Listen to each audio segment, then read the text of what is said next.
Hello everyone and welcome to Rewind, the retro video game show coming to you live every Friday at 3 p.m. Eastern right here on the AWS for Games channels on YouTube and Twitch. And on this episode of Rewind, I sit down with author and award-winning creative director Tim Lapetino. Mining geek culture for compelling stories, Tim is the author of the book Art of Atari and co-author of Pac-Man, Birth of an Icon. He's also the editor of other books, including Sky Captain and the Art of Tomorrow and Undisputed Street Fighter. He also co-authored the design inspiration book, Damn Good. Top designers discuss their all-time favorite projects. His design work has been published in more than a dozen books and magazines, and his books have been published in 5 languages. And on this program, Tim and I are going to discuss his work, inspiration that he finds in classic video games, his work on the Light Cycle's 40 Years of TRON in Games and Film exhibition at the Chicago Gamespace, and the story behind his acquiring a holy grail of arcade game collecting, a Discs of TRON Environmental cabinet. So, Tim, welcome to the program. Thanks, Chris. What's happening, buddy? How are you? Where are we there? There we go. Yay, it's Tim, everybody. Woohoo! Oh my goodness, so good to see you, my friend. Same here. All right, so how's that? The music good for you there? Sounds great. All right, great. All righty, yeah, so we're going to go ahead and jump right in. Of course, as you and I discussed before, actually, we started the program here. You know what? I was gonna try to fix that little bar on the bottom of your Zoom camera because, damn it, I just want it to be perfect. You know, in fact, I am gonna go ahead and do that. How about that? No, I can't do it. Never mind. Anyway, all right, buddy. So again, so good to see you, and thanks so much for agreeing to come on the program and spend time with us today. My pleasure. All right, so why don't you give us a little bit of your background and the kind of work that you do. What is the day in the life of a Tim Lapetino? Well, it's super exciting. It's super exciting. Yeah, I do a bunch of things. I mean, the way I talk about it is I have my hands in a lot of different pies, right? You know, whether it's writing or it's actual design, you know, and also art direction, you know, and it's all over the place. You know, my background, I have a journalism degree. I started out in writing, but then really quickly, you know, when I got out of college and did that, I always had a love for art and design, and so I also kind of really quickly went right to design. So that meant designing logos, designing, newspaper work, infographics, and then that got me sort of backing back into books and pop culture stuff. So for 15 years of my career, I was really a corporate designer. So I worked with big companies, McDonald's and AbbVie and all these sort of big corporate companies doing all sorts of logo design, brand strategy, publication design, and then I started backing into all the things that I really loved, in pop culture, video games, toys, film, all that sort of stuff that really kind of baked my noodle a little bit. And I kind of started mashing those two up with writing books and doing art direction for companies like that and really digging into some of that stuff. That's amazing. Really, truly amazing. So when you look at kind of corporate art design versus the work, so you look at corporate art and art design versus kind of the interactive entertainment art design, what similarities do you find, or what differences do you find in doing those two very different types of work, right? Again, corporate art stuff versus the video game stuff that you're passionate about. I mean, it sounds funny, but it's kind of the same because, people think, especially fans, we're fans, fans of movies, fans of toys and comic books and video games, all that stuff. I think people think, oh, all you need is fan passion. And the reality is you need that, and you need that sort of baseline really understanding, the fans and the properties and the characters. But you still need all the things that make good design good, right? You need strategy. You need to understand who your audience is. You need to, figure out what the aesthetics are going to be. And, design is different than art in that it's not just, I'm just going to make something cool. I mean, you always want it to be cool, but you're always thinking about who's your audience, who is this going to connect with? What is the strategy? How are you going to approach this? And there's a level of strategy and thinking behind all of that. It's not fine art. It's designed with sort of a commercial purpose. And so you always have to keep that sort of end goal in mind. So in some ways, whether it's working on toy packaging or, art directing key art for video games or logos or books or anything like that, I'm always thinking about the fans and the audience behind it. But I'm also, I guess to answer your question, the part that I think about is, well, how would I want this to be approached as a fan, right? And that's not the end all be all. I mean, we can talk about the Snyder cut, and we can talk about, all these places where maybe fandom goes a little wrong. But I think in the same way, you have to understand, okay, how are the fans going to approach some of this? And that's got to drive some of the decisions. Yep. Yeah, no. And I guess that's, you being a fan of these things, right, as well, not just the designer, but also being a fan. So how do you separate a bit of your own bias around the classic game stuff with, the opportunity, or rather with the work that you have to do? Also, we're getting some in the chat here that your mic is a little low. So I don't know if there's anything you did bump it on your side. Let's see. Is that any better? Is that any better there, folks? Yes? No? Yes, maybe so. We'll find out in a minute. I think we're still on a little bit of a delay. So okay, you go ahead and continue talking, and I'll see what we can do on this side. Voice, so if maybe that'll help. There you go. All right, great. Yeah, I think the big part of it is you got to hold those two things in your hands simultaneously, right? And the big part of it is you want to have the weird, interesting, Easter eggy, deep dive stuff that fans love, but then also you have to look at it. Who am I trying to really focus on here? Like, I want to make sure I don't alienate people. Mm-hmm. And I think that's a huge part of it, right? It's saying, like for Art of Atari, when we did the Art of Atari book, I wanted to make a book that would satisfy the hardcore Atari fans. But I also wanted to do something that wouldn't be so inside baseball that somebody who hasn't thought about Atari in 30 years could still pick it up and be interested in it. Yeah. Yeah, no, I understand that. It's trying to find those, because it's one of the things that I run into. And by the way, I fixed the volume on this side, so we're all good to go now. Great, right? Awesome. There we go. We got it fixed, Nice. Everybody. Nice.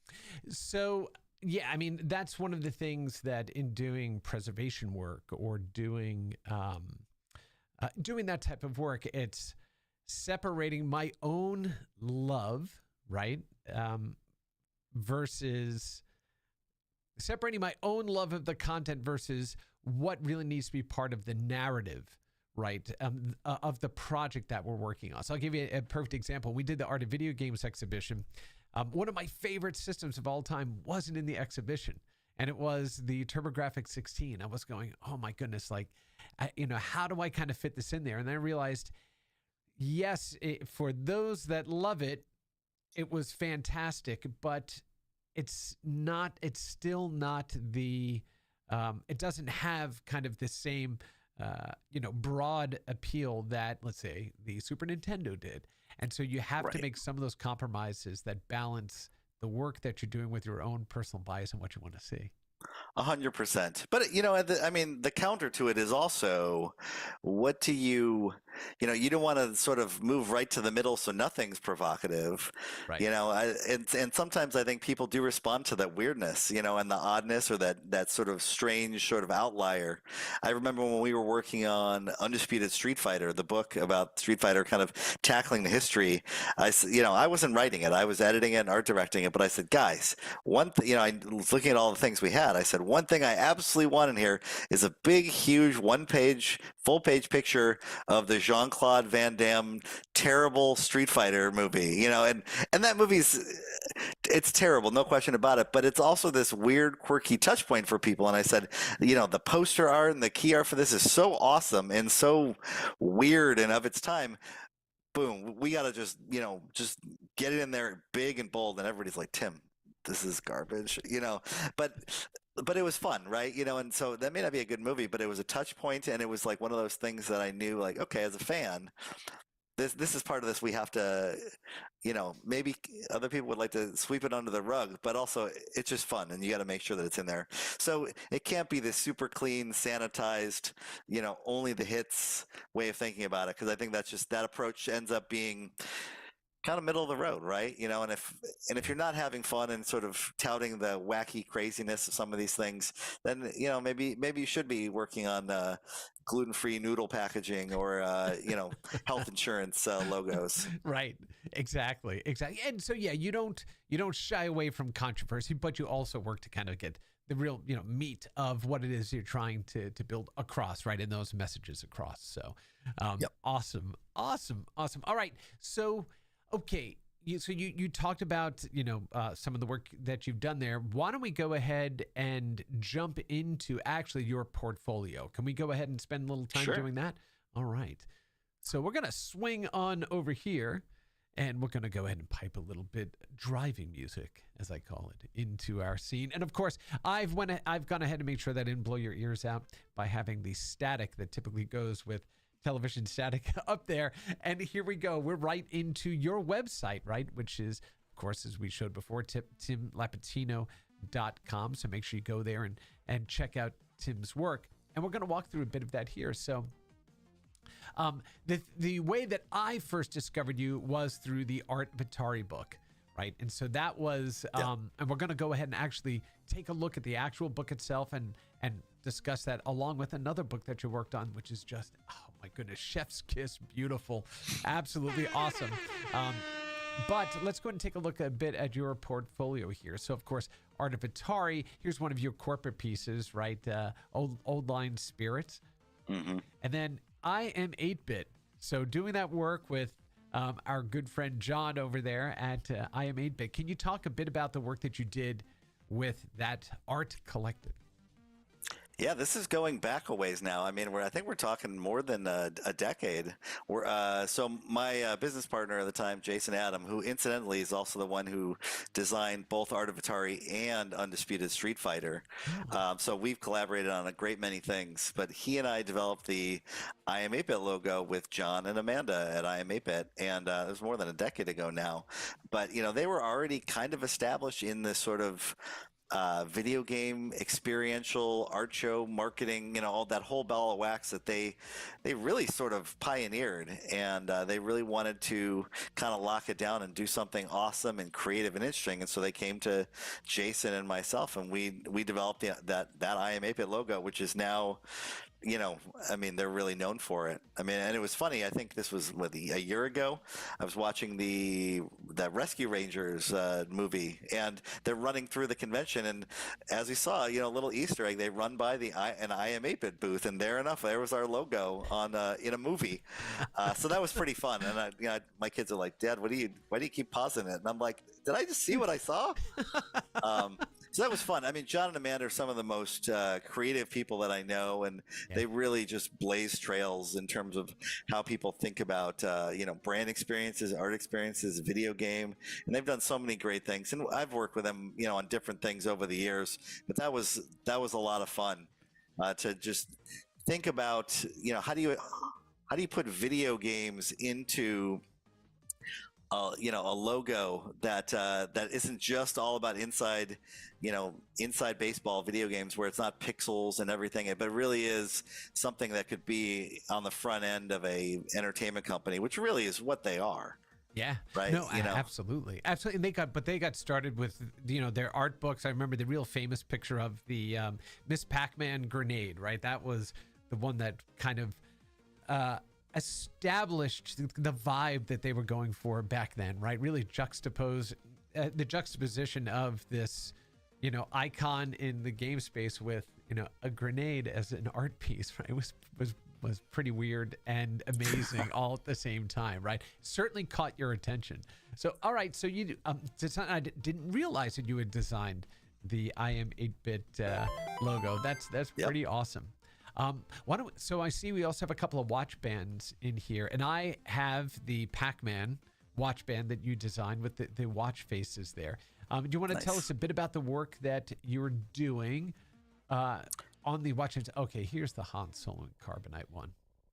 Yes. Yeah. So for the last 3 years, I've been working with MobiFox, this company that is a relatively new company, and we design licensed watch bands for smartwatches, right? But not only designing the physical bands, we also design companion watch faces, so digital watch faces that match the actual bands. And that has just been a blast working with so many different big brands, working with Marvel and DC Comics and Pac-Man, Star Wars, Stranger Things, Disney. I mean, just all over the place, just, all these big brands, but also the properties and the characters that I grew up with. I mean, we had a great time working on Spider-Man and doing like these sculpted 3-dimensional bands that looked like, the Spider-Man costume and things like that. And having, you're showing the Han Solo and Carbonite. I mean, that was one of my bucket list designs. That's like, I really want Han Solo and Carbonite hanging out there, sticking off the watch. And we had great partners at Lucasfilm. They were like, all right, that's kind of crazy. But they worked with us and, helped us work on the 3D file so we could make something that's teeny tiny, but yet still looks like, it looks does. like Han. You see his face, you're like, that's Han Solo, right? So yeah, really excellent work on that. Yeah, oh no, it's a blast. And I think that's about channeling the fan experience and this sort of geeky, nerdy thing into this little thing that's millimeters wide, right? And it sounds funny, but it's the same thing. It's a very similar approach in looking at, designing a logo. It's like, how do you fit a whole ton of emotion and energy into this tiny little space? How do you shortcut into this where you connect with people on an emotional level to the characters and the brands that they love in this really small spot? So that has been a blast, and it's been a really fun working on those. Awesome. Gem and the holograms, totally outrageous, right? truly outrageous. That's right. Yeah. This I got people think it's funny when I say this, but like I worked with Super 7. They're the adult grown-ups toy company and collectibles, and they do all kinds of great stuff. Sort of done, a lot of it is done in this sort of 70s Star Wars 3 3/4 inch style action figures, but of really interesting and cool properties. And so I've done a lot of packaging work for them. And one of the things they approached me said, "Hey, we're working on Gem and the holograms. Are you into that?" And I was like, "Hell yeah, I'm into that." Gem is such a I didn't have Gem when I grew up, but I was super aware of it. And this great combination of 80s design and this glam, video, music video thing. I just really loved getting back into that space. And when I was working on the packaging for these, I really wanted it to, one, sort of reference the original toy packaging a bit, but then also look like something cool and fresh. And honestly, like little boutique. I mean, these are not Walmart toys. They're not super cheap. They're nice, right? And they're well done. So I really wanted to do something that really paid an homage to the original art and the original packaging, but also do something that feels like, it could sit on a collector's wall. And it was very fun, seeing gem collectors who are a very different subset of toy collectors from me, or some of the other stuff I've done, and people being like, this brought me right back to Gem and the holograms. It brought me back to 1985, 86, and oh, I bought this for the packaging. like that. I was like, oh, mission accomplished. Like that was fun. But I mean, that was one of the most fun things I did that year. I really enjoyed it. Yeah, I mean, and you just captured the whole vibe of the 1980s, right? I mean, this is maybe a controversial statement for people that didn't grow up in that era, but that was the greatest era of cartoons and commercials and theme songs, jingles, because from 1980 to 1990, there were some thematic or stylistic things that remained kind of the same, but there was a lot of change that happened all within that 10-year span, right? And Gem just sat right in the middle of we're no longer in the 1970s and we are heading towards the future, right? The 1990s. It's just brilliant. Well, and I love Barbie. Like we can talk. I'm actually wearing a Barbie and the Rockers wristband that my team and I designed.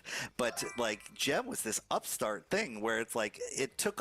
I mean, you almost think about it as being, as we think about it today, viral. Where this idea of like taking these new music video ideas and being about celebrity and being about fashion and taking Barbie and making it kind of a little punk rock, a little glam rock, and putting all that stuff together in a soap opera, and then having music videos. I mean, it was kind of this amazing thing. And you saw for this very brief second, like Barbie's running to catch up as a brand, and they kind of come out and say, oh, we should do this too. But Gem, I mean, it is obviously a huge product of the 80s, but at the time, like, there was a lot of companies throwing all kinds of stuff against the wall to see what stuck, and you'll never see something like this get made again. I mean, it wasn't, it didn't feel market tested. It felt kind of the moment and sort of, almost, I wouldn't say, illicit, but it felt cool and it felt a little cutting edge to kids who were growing up with these brand new things called music videos. It's kind of like Gem was the Sonic the Hedgehog versus the Barbie Mario, right? It was 100% edgier, right? Yes. All right, we could go on and on about Gem, but let's get back to some of your catalog. What is, as we're going through this, point out one that really just kind of you already talked about the Watch Band ones, but one that you really just look back and go, oh my goodness, apart from Gem, that was just so much fun to do. Like, was it Teenage Mutant Ninja Turtles? What was it? Before we get to your books. Yeah, I think one of the things that I've got, when in 2016, when I did the Art of Atari book, that was just like, hey, I'm a fan, and this was sort of a passion project. This is what I grew up with. But I didn't think that a handful of years later that I would actually be working with Atari. Right now, obviously, Atari is very different. But in the last couple of years, I've been working with Atari on some of their new video game releases.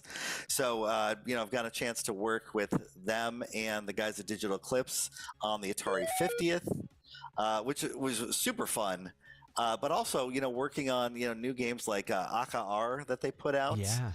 And Days of Doom, Pixel Ripped 78, which came out, and I got to art direct a lot of the key art for some of these games, and I mean, that's so fun because obviously part of my job all the time is being an art director, but being able to come into a brand that I love, that I feel like I really understand after kind of chronicling some of the history, but also being able to work with illustrators from today, and get some of the vibe of let's do this maybe the way they would have done it in the 80s, right, but look at it from a 21st century perspective, and that's been super fun. So saying like, hey, you know what, in the same way that the video game art of Atari from the 70s and 80s influenced me, I got to go back and sort of step into those shoes and art direct illustration and work with these great artists on modern day Atari, which has been really fun. Wait a minute, did you say Atari?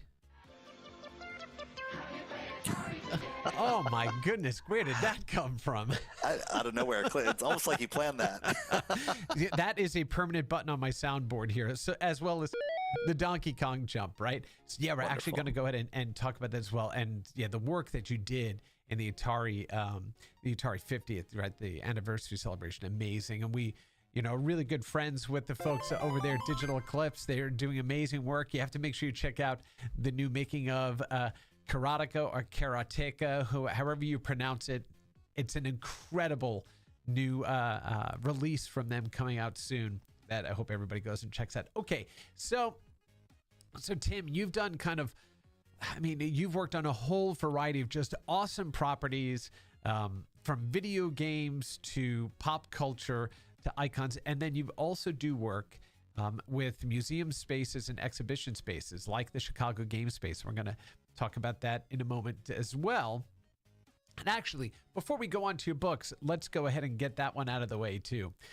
So this, the first one you did, which was Nom Nom, 40 Years of Pac-Man Design and History. And you had also done something called the 365 Days of Pac, right? Which you were doing on Twitter.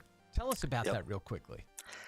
Well, I think this was, I tend to take a while to do anything. I mean, like, I really stretch these things. I like thinking my brain is sort of a really big, like, chef's kitchen, and there's things simmering in the background and on the back burners at almost all times. So sometimes, people will be like, when are you going to be done with this or that? And I'm like, well, it's still simmering, or I'm working on other things.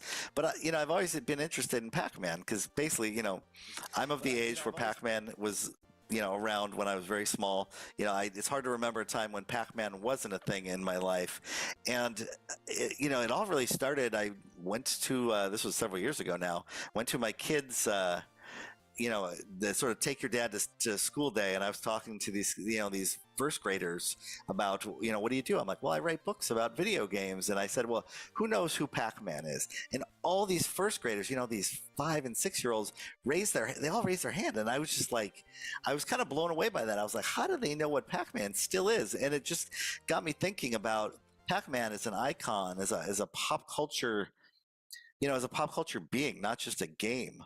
Right. And being from Chicago and living in and around Chicago, basically my whole life, I knew that Midway, who brought Pac-Man from Japan here, and they really helped make it a U.S. phenomenon, was right. This all happened in my backyard. But for me, I was like, why did Pac-Man persist in a way, that it didn't necessarily in Japan, and it definitely did here? But what's the staying power of this character? Right. So I started digging into it. I started collecting things, and I started researching, and, that eventually led to this exhibit with Jonathan Kinkley, who runs Chicago Gamespace. And we were really looking, this is his space, and he's done all these great exhibits.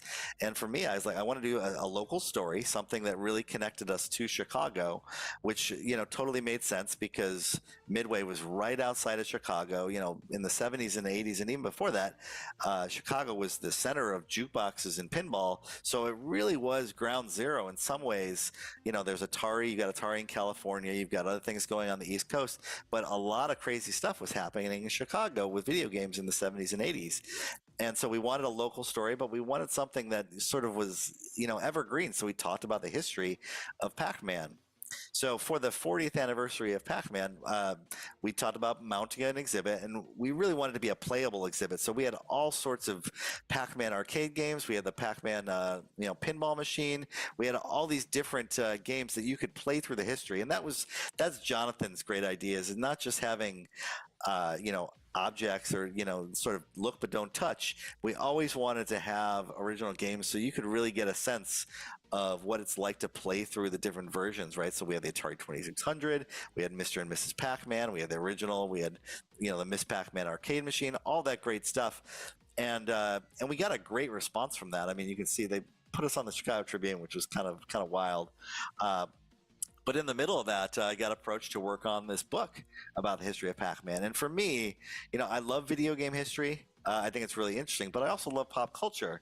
And, there's a lot of people who are a lot smarter than I am about a great many things, but specifically about video game history. And so I really wanted to tackle it also from an art and design standpoint, because that's my background, right? And thinking about it from a visual standpoint, why did Pac-Man look so many different ways? Like, what was the evolution of that? Why did he look different on the cabinet, but different on Mr. and Mrs. Pac-Man, and different on the poster that's behind me? And there's this visual history of Pac-Man and why Pac-Man sort of influenced kind of marketing. Why did he show up on cereal boxes and Slurpee cups, and that kind of thing. And so that's what I want to dig into. So, of course, I don't do anything in a small way.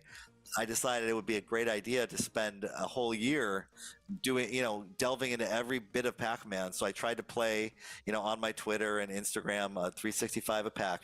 I tried to play every Pac-Man game, some, Some were all the official games, but also like little small ones, bootlegs, knockoffs, like all these interesting things. But also dig into the cereal, and the squirt guns, and why all these choices were made. I even made my kids eat a box of 40-year-old Pac-Man cereal, open it up and videotape them, and nobody got sick. It was safe. It was all fine.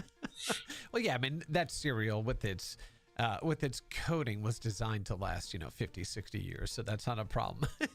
that went a lot better than when I ate the gum from a 40-year-old pack of Pac-Man cards. That didn't go so well. Well, it was already so, hard when you ate it when you were a kid when it first came out, right? Topps bubblegum. Yes. Oh, disgusting. It's caused some gastrointestinal distress. Let's just say that. Exactly. Oh, my goodness. All right. So let's go ahead, since brought up, I'm not going to do the Tron stuff first. Let's go ahead and jump into some of your books, okay? Which I happen to have two of them right here. These are my physical books right here, and we're going to go ahead and, since we started with Pac-Man, let's go ahead and start with this. So I was absolutely blown away by this book when I first received it. So I will also tell you that my kids, when they saw this, said, "Oh, it also kind of reminds me of The Cheat." Yes, it does. So for any of you are Homestar Runner fans, I was like, "Oh yes, it looks a little like The Cheat here, eating Pac-Man," which is amazing. So I think we're showing our age on that one. Strong bad. Oh my gosh, such a great freaking. What was it?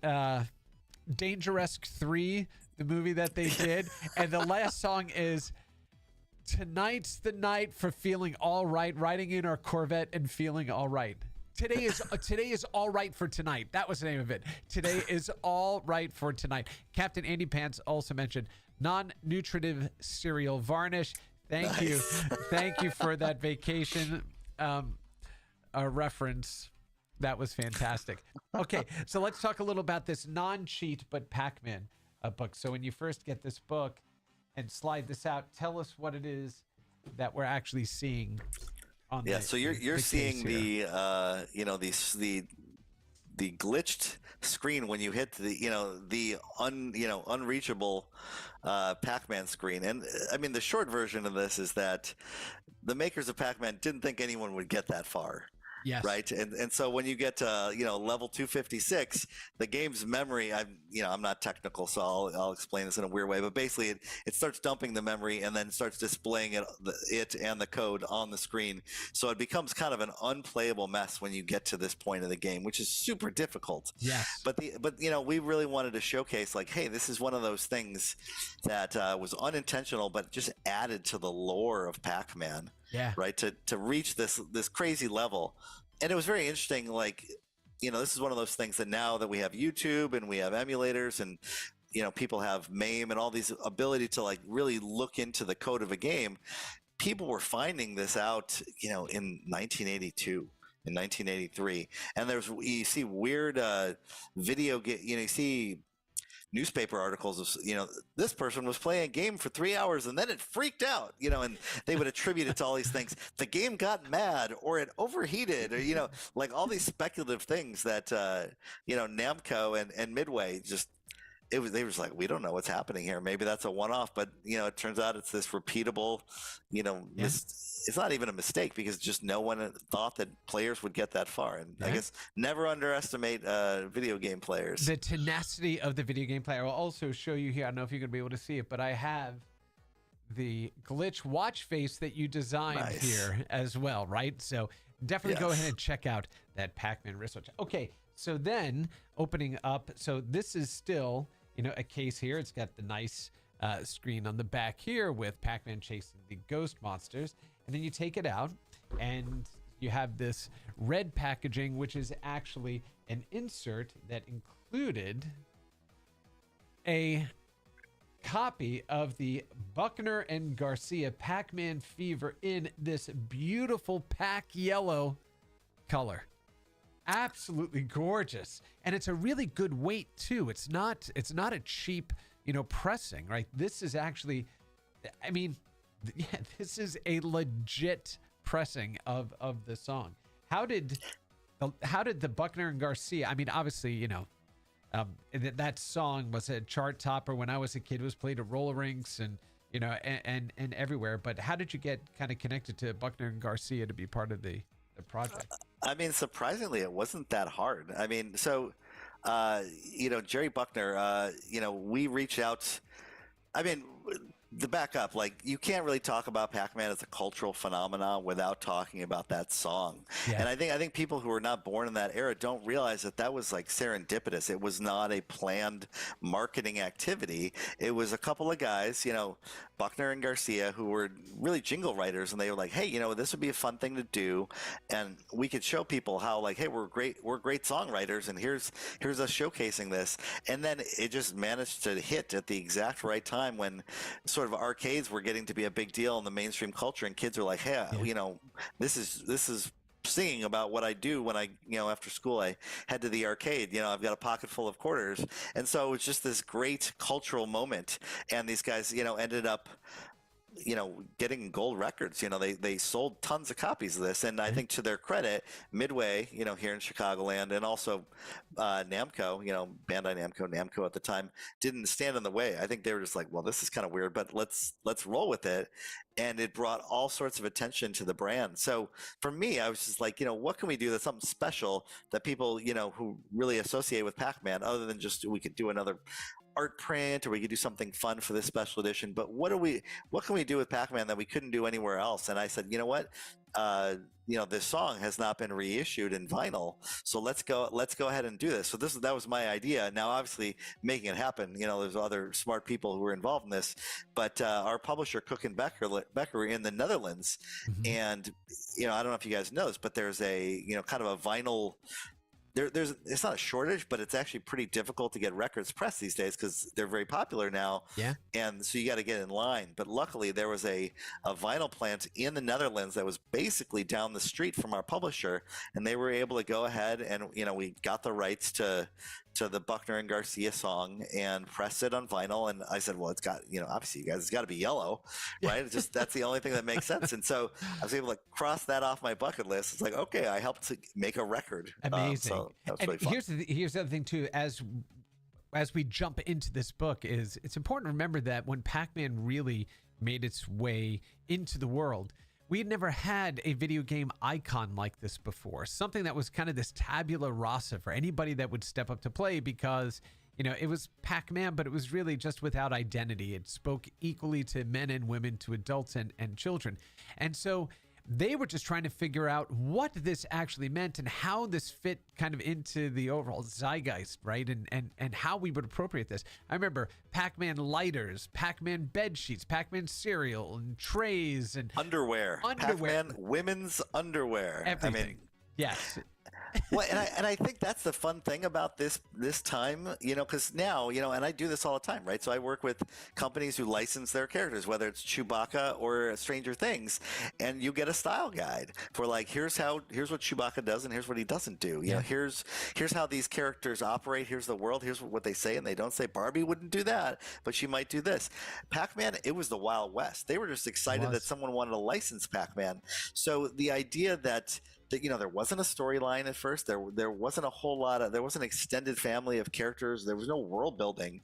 So there was a lot of freedom and flexibility. I mean, one of my favorite stories is talking to one of the folks at Midway. They said, people would come to them pitching ideas for licensed products all over the place. And one of the things that did get made, unfortunately, was a Pac-Man toilet seat, right? And the idea that you would sit on Pac-Man.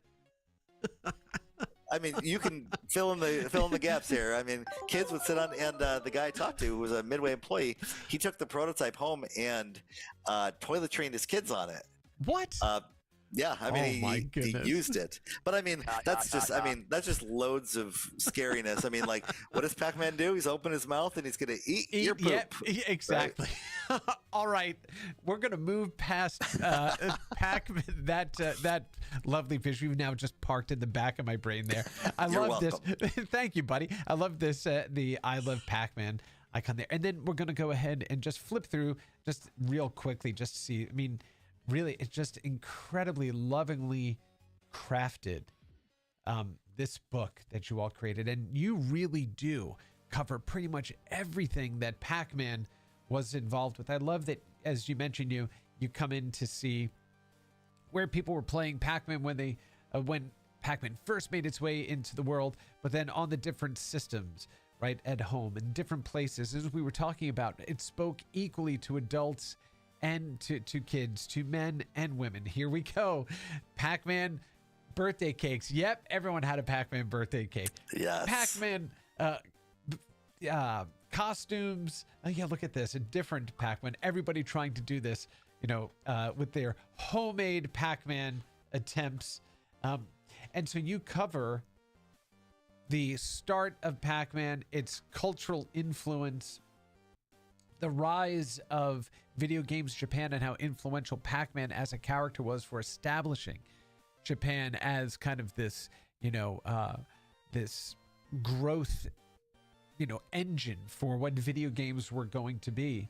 And you go all the way back to the very beginning and dig really into the history of Namco, how Pac-Man formed. What was the most interesting thing, or what was the most unexpected thing that you discovered while working on this project about Pac-Man? What's one thing in your mind you were like, I had no idea this thing existed, apart from a toilet seat eating poop? What would that be?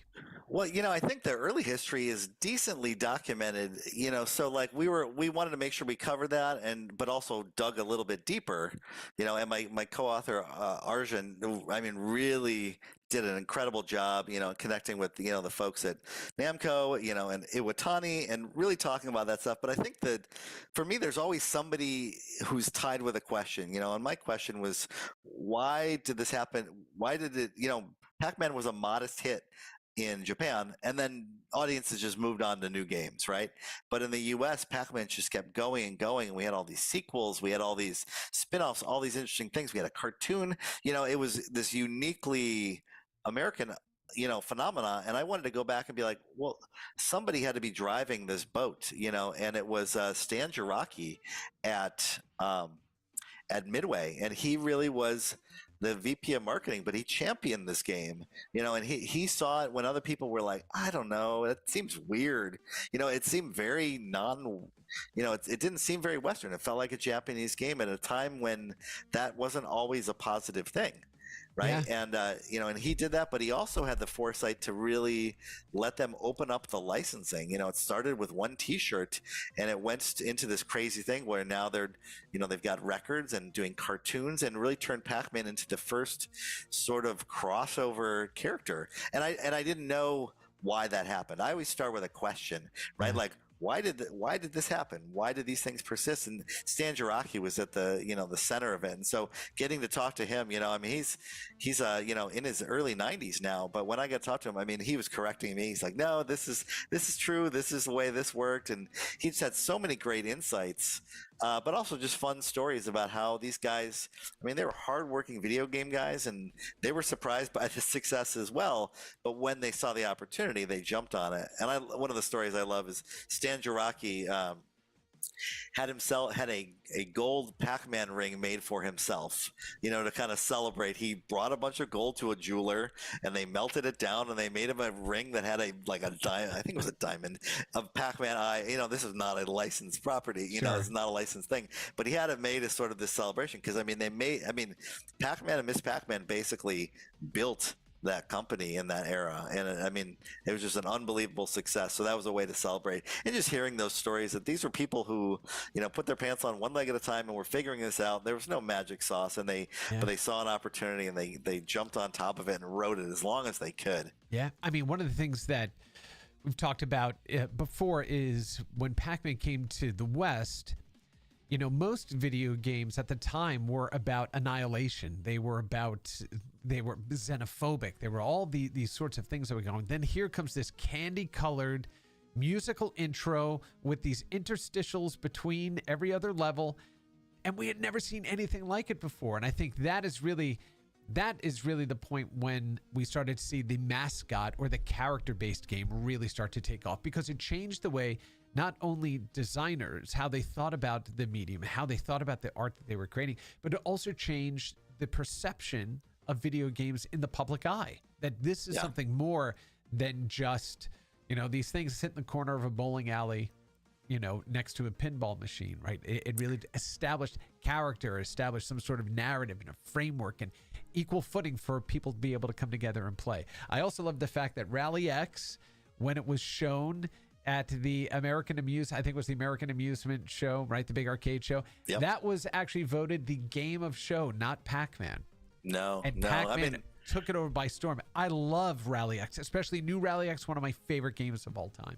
No, it's a great game. But I mean, like, that's totally the thinking, Steve Jobs used to say, people don't know what they want until you show it to them. That's right. Right? And Rally X is a lot like, I mean, it's a great game, but it's a lot like what had come before it. And Pac-Man was very different. And until people walked up to it and realized that, like, this is an approachable, fun, cute game where you could sort of put a little bit, Pac-Man's this container for personality, and you can kind of relate to this character I love that. in a way that you can't relate to a nameless spaceship, or a race car or something. Yeah, it's you. It's you. I remember years ago I'd done one of those 80s greatest shows on National Geographic. And so my sections were the home computer and Pac-Man.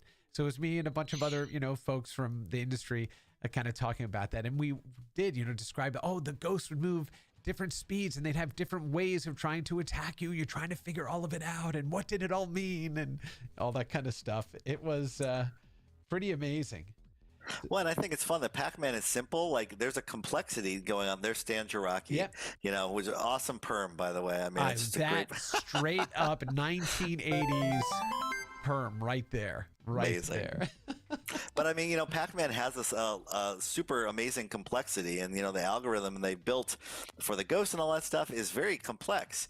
But at the same time, you as a user didn't have to feel how complex that you could approach it and you could play it in a really casual way. You could have fun, or you could be super strategic, and yet that game was still great for either kind of player. And I think that's a huge part of it.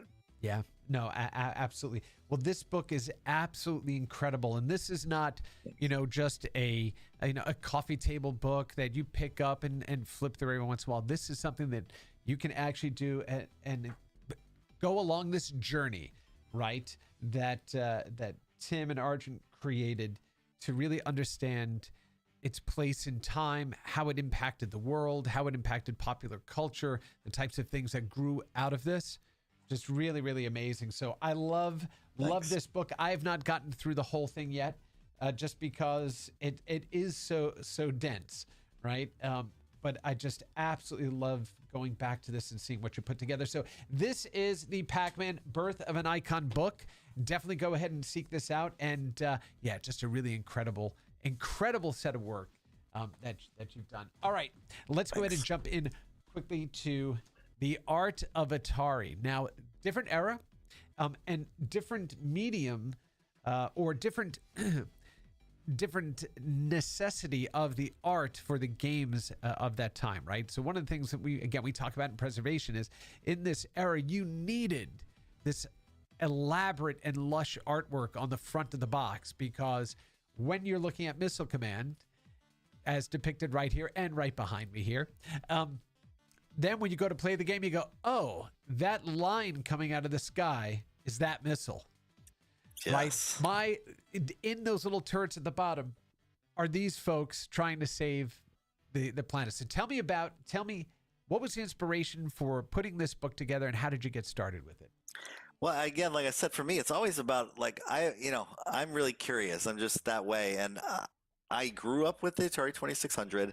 I loved the art, right? I loved the box art, and I always thought about it, and I would just stare at it because there was this storytelling going on, and I wondered, as an adult, as a graphic designer, as a logo designer, I said, you know what, this art is amazing, but also that logo. We look at other logos from that era. We talk about like the Nike swoosh, or the Polaroid logo, or any of the IBM logo by Paul Rand, and those are, as a logo designer, there's this pantheon, of like the Mount Rushmore of logos. And I said, there's this Atari logo that is still interesting, that is still recognizable in culture. Who did that, right? So I started looking into it, and I, found that one of the people who was really instrumental, who designed the logo, was George Opperman, who was the Atari art director. But then also he was responsible for that Missile Command artwork that you were just showing, but also art directing all these other artists. And I, through a string of events, I was able to reach out to one of the artists who did, more than 20 pieces of art for Atari. This is Cliff Spawn. And I connected with him, and we had a phone call. I just wanted to talk to him about it a little bit. And I found myself like hanging up after an hour and a half. We had this interview, and I had filled pages and pages in this legal pad. And I remember hanging up the phone and being like, wow, if anyone else connected to Atari had stories about the making of the art or the thinking behind all the visuals, I could write a book about this. And so I started reaching out to people. I started interviewing people, not knowing if this could actually be made, from a licensing standpoint and a publishing standpoint. But one thing kind of led to another, and I got, kind of paired up with Dynamite Entertainment, who published the book, and they really gave me, full.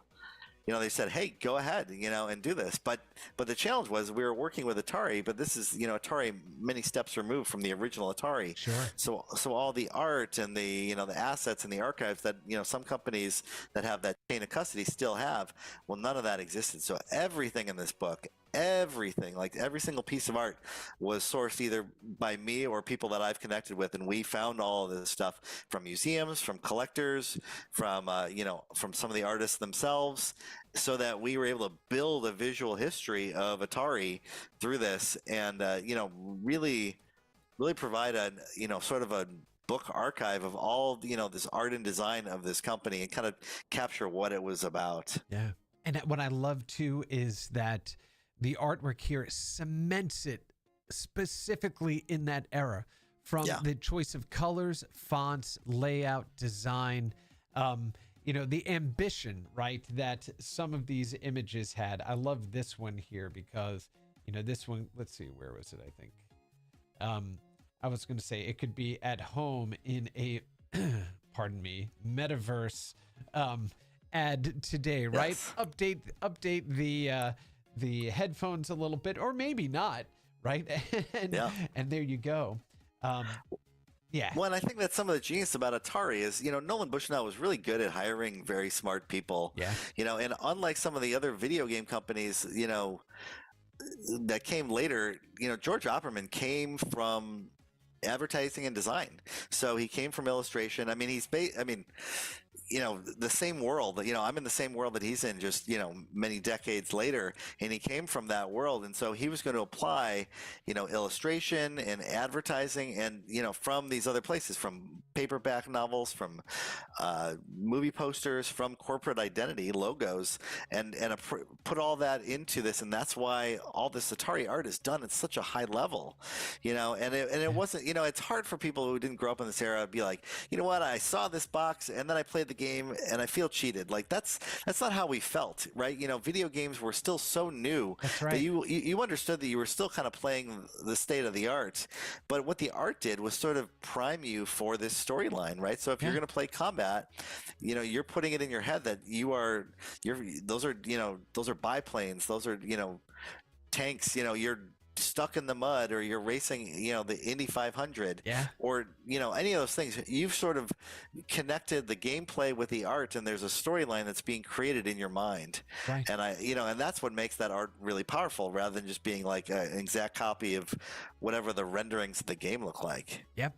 No, and that's exactly right. That this basically imbued the the kind of the very abstract notion of those characters that you saw on the screen, right? You needed this to go ahead and frame it correctly. Adventure, walking around as a single block with an arrow as a sword. I mean, the fact that it's not even, the hilt isn't even pointing the right way. You're literally attacking ducks that are supposed to be dragons, right? With an arrow. Yep. But when you saw the artwork on the front, you knew where you were, why you were in this grand adventure. And these were classically trained traditional artists that were creating these incredible watercolor paintings that became the box art or pencil sketch too, box art for and I And I think they were trying to tell a little bit of stories, but they were really trying to get people excited. I mean, think about this. These are meant to sit on the shelf at a store and to jump out at you, and also to sort of give you some of the emotion and the flavor of playing. Like, what's the best version of playing real sports baseball or Yeah. Maze Craze? The crack of the bat, the cheer of the crowd, all those things, conjuring up those things, because they still had to a little bit explain what was going to happen once you plug that cartridge into the console. So, I mean, that was very much about capturing the flavor, and I think it was the right place, right time, and it allowed people to sort of enrich that actual gaming experience. Yeah, and here you go, Adventure, right? One of the greatest, one of the absolute greatest games on that machine. And there it is, and there's your yellow castle, right? But this is what you are traversing to get through the gate of that yellow castle with the chalice, and hope that damn bat doesn't come and take all the crap that you're carrying, right? And of course, the very first video game that had a discoverable Easter egg in it by Warren Robinette. And there's a whole, you can look that up on YouTube and figure out how to do it, and you can still do that in the Atari 50th collection that Digital Eclipse did, of course. So really, again, just absolutely stunning. And every time I turn a page and I think about these games that I played growing up, I know the sound of I know the bouncing sound of that teeter-totter, right? That they are bouncing each other up on for this. I know what dodge 'em sounds like when you're moving faster or then slower and trying to hop your way around the maze. What Space Invaders sound like. Like, it's more than just, this brings back not just the gameplay, but the entire experience of witnessing and engaging in those games during the era in which they were released. It's a time capsule. It's a time machine, really, is what it is, what you've created here. Just absolutely stunning, man. I love it so much. Your work is absolutely incredible. And this one, I mean, look at how just incredibly beautiful that artwork is. Yeah, and there's a lot written about the programmers and about the culture of Atari and the business side, which are fascinating stories. Yeah. And and I felt like, okay, those stories have kind of been told. I wanted to hear from the creative people who were inside and were bringing these things to life. And I think those stories in and of themselves are very interesting, but also it brings you back, like you said, to actually, because if those games aren't great, then none of this, it doesn't really matter, right? But I think this was another side of the coin that was sort of left unexplored. Yeah. And look, and that's the thing, for those of you that have not played these Atari games before, go into it with the knowledge that what you were engaging with at the time truly, as Tim said, was state of the art. And so when you kind of get past the fact that it's not high definition, that it has pretty anemic sound, so many of those games hold up today. Their core mechanics still work today. And so if you can marry this, the notion of this artwork and the descriptions that you present in the book, with experience those games with fresh eyes, I think people would be surprised with regard to how much fun they actually are, right? Oh, and by the way, E.T. was a game that people didn't understand at the time, that you lived, or you were occupying a six-sided cube as a world. So didn't understand, when I went off this screen, why did I appear back at this screen when I exited from that screen? And so most people didn't read the manuals. The game is actually pretty compelling when you start to understand what Howard Scott Warshaw was doing with the game, the time frame which he had to deliver it. And the game is actually a pretty good game. It didn't cause the collapse of the games industry, right? So no, I'll go to bat for E.T. Yeah. I mean, totally a fun game, and really, I think it was a different kind of game for that era, and I think, it was an adventure game, and I think people thought it would be more like an arcade game, and it's still quite fun. Yep, absolutely. All right, so if you have a little bit more time to hang with us, since we got off to a little bit of a technically rocky start, now that your voice is nice and clear, let's go ahead and say first, Tim, again, incredible work on both of these books. Everybody go pick up a copy. You really want to understand the history of the art side of Atari and basically the beginning of the games industry. You cannot do better than this book. And of course, Pac-Man, Birth of an Icon. Absolutely extraordinary. Absolutely extraordinary. But, okay, let's go ahead now and jump back over to another story. Well, first, before we jump into the story, I want to talk a bit about this work that you've done on Tron, right? End of line. Yeah, end of line, of course, right? Yeah. Tell me about how this exhibition, Tron is one of my favorite movies of all time. I have to do like a deep dive of work. I typically have it playing on loop in the background. That and its sequel, which I loved as well. I loved most of the Tron games too. So when I heard that you had worked on this exhibition, tell us how it came to be. Tell us about its creation while I kind of scroll through the images here. Yeah, so, you know, Jonathan at Chicago Gamespace and I are always talking about what are the compelling stories to tell in video games in a way that you could do it in a physical space, right? And I said, you know what, Tron is such an interesting thing because it's a movie about video games, and then they made a video game about the movie, and in the movie there's the video game about the video game about the movie. You know, it's the snake eating the snake's tail, but there's so many great stories coming out of Tron. Even though it wasn't a super, you know, financially successful movie, the arcade game that they did at Midway, you know, from, you know, coming out of a license with Disney, was super successful. It's one of the great arcade games, but also Tron like had an outsized influence on how we thought about video games, how we thought about you know, computers, and the idea that computers were this crazy kind of scary, unusual thing that people were still getting used to in 1982. And you see how this bit of pop culture really influenced, you know, things like people thinking about cyberspace or virtual reality. And so, and even in the making of the movie, how unusual the effects were, and how a lot of the people who worked on those games went on and sort of were the forerunners for modern CGI. I mean, John Lasseter from Pixar said, you know, he was hanging around the Tron set while some of that was happening, and he said, you know, without Tron, there would have been no Toy Story, you know, and we would not have what we have in terms of, you know, fully CG and, you know, feature films.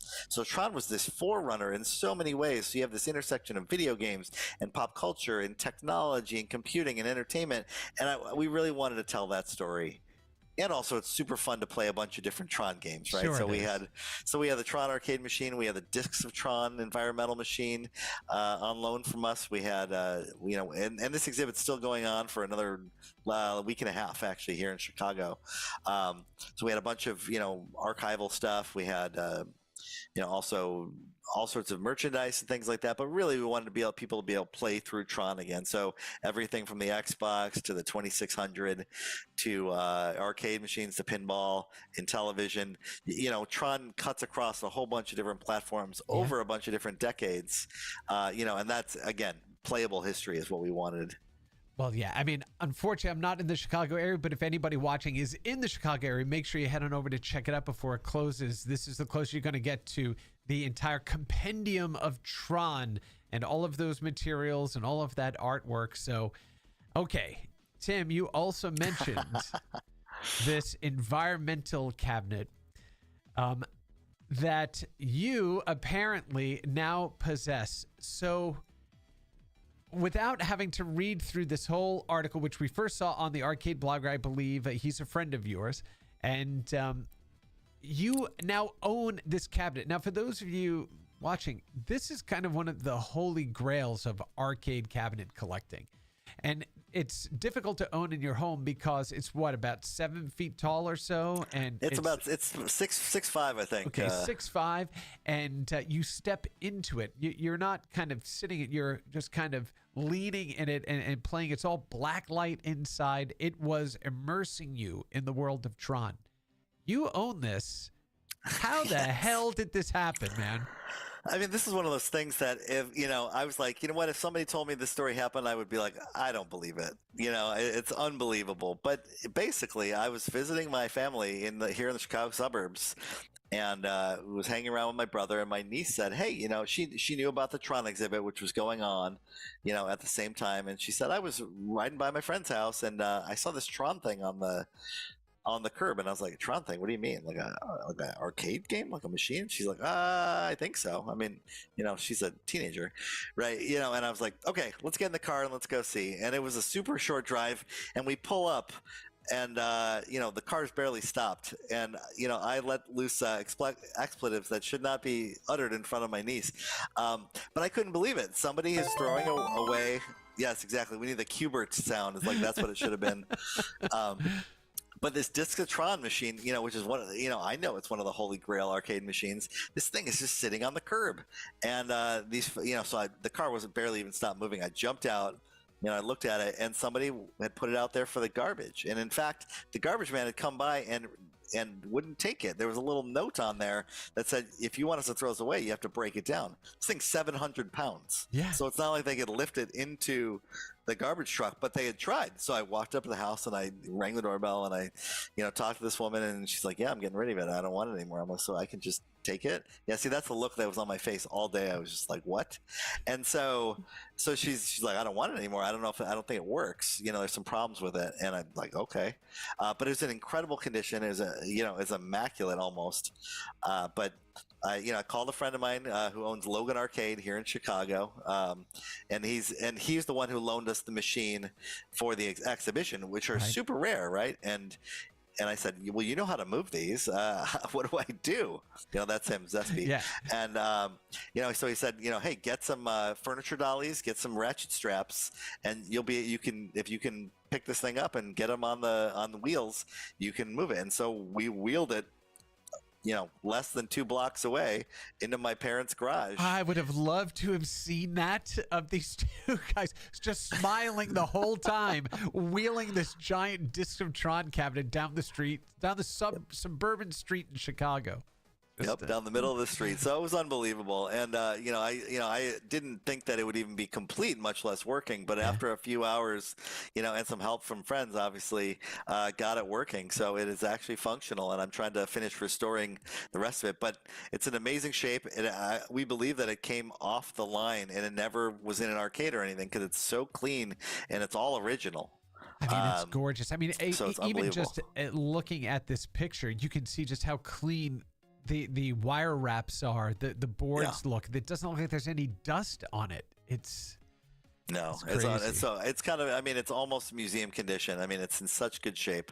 So it's just kind of crazy that, I'm a big TRON fan. I'm actually working on a book about TRON right now. And this happens all in the middle of this. And it was just amazing. I don't really believe in coincidence, but it was just this serendipitous moment of like, yeah, now I own one of the most amazing arcade machines, full stop. And it was blocks away from, where I was. That's incredible. That is incredible. I used to have a couple of big arcade cabs in the basement of our home. I had a sit-down Crazy Taxi, had a pole position cabinet that I rebuilt from the ground up and found somebody online to redo all the artwork and all that stuff, and Hydro Thunder. And eventually I'm like, yeah, it's time to let somebody else enjoy those. If I was with one of these, I don't think I could part with it.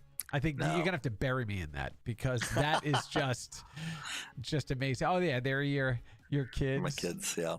And they've already said, Dad, if you die, we're getting this, right? I'm like, yep, we'll write it into the will. Just absolutely amazing, man. All right, so next time I'm out there, Chicago, I'll have to go ahead and give you a shout and come by and check that out. I mean, look at that. The game test report, not even filled out, only one dog-eared corner. Yeah. It's unbelievable. I think it had less than 3,000 plays there you go. On the counter. 2,663 plays on it. Now we've added to that a little bit. We're currently working on our high scores, but it's amazing. And it's a great game. I mean, it's one thing. I mean, it's a beautiful cabinet. It's an unbelievable design. Like the inside is, I mean, working on these is sort of like I imagine working on restoring classic cars. Yeah. I mean, this thing has no less than 8 fluorescent bulbs throughout it. So, I mean, I'm learning all about, what it takes to keep this thing working. But I mean, the game's just super fun as it is. I mean, that's the big thing. And at the end of the day, if the game were a dog, you could talk all day about the rest of it. But I mean, it's such a complete package, and it's just a delight to step into and feel sort of immersed in the TRON world and play this game. Yeah, when you jump into here, there's a 68.71% chance you're right. Yeah, there is a 68.71% chance. Where's the other one? Yeah, greetings program. Yeah, greetings programs, and then of course. The games until he died dies playing. Yes, that is the one that you have to play. I want him in the games until he dies playing. Tim, this was absolutely amazing that you also had, that your story around finding this cabinet was chronicled in this way. Just really just absolute extraordinary. Now, I agree with you. There are no coincidences, but the universe was like, the guy already completely understands why this is important, and he's working on a Tron book. Yeah, he definitely needs to own this thing. My goodness gracious. Totally. Awesome. All right. Well, Tim, I want to thank you so much for spending your afternoon with us here, walking through your history, the incredible work that you've done, the exhibition that you have going on right now, the finding of this Holy Grail cabinet. And you said that you're working on a Tron book. Are there any other projects that you're working on that you want to talk about? Or can you tell us a little bit about where you are in the Tron book journey and what that may entail? Yeah, no, it's still early days for the Tron book, but I'm talking to a couple publishers right now and trying to nail that down. So hopefully we'll have more details. But these things take a long time to germinate, but also to research. So I'm working on that. I'm also continuing to work with Digital Eclipse on some stuff. You mentioned Karateka. I got a chance to work with them on some of that, and that's all going to come out soon when that game comes live. And in addition, some other stuff that I'm working with them as well. So still fully got one foot in the video game world, and and some more book stuff that I can't quite talk about yet, but hopefully Tron will be the next one, but we'll see. Awesome. Well, Tim, thanks again so much for spending your afternoon with me here. I really appreciate it. It's my pleasure. Thank you. All right. Very good. And if you are a video game developer of any size, from AAA to indies, make sure you head on over to aws.amazon.com/GameTech to discover the products, solutions, and services that we offer to help you on your cloud game development journey. And I want to give a special shout out and thank you to Waterflame for allowing us to use his music here on Rewind. And make sure you head on over to his YouTube channel at Waterflame Music to check out his incredible work. And finally, if you care about preserving the history of video games as much as I do, make sure you head on over to the Video Game History Foundation's website at gamehistory.org.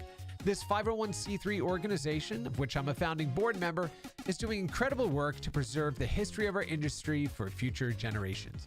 And I want to thank you for spending your Friday afternoon with me. Have a wonderful rest of your day, an awesome weekend, and we'll see you next week on Rewind.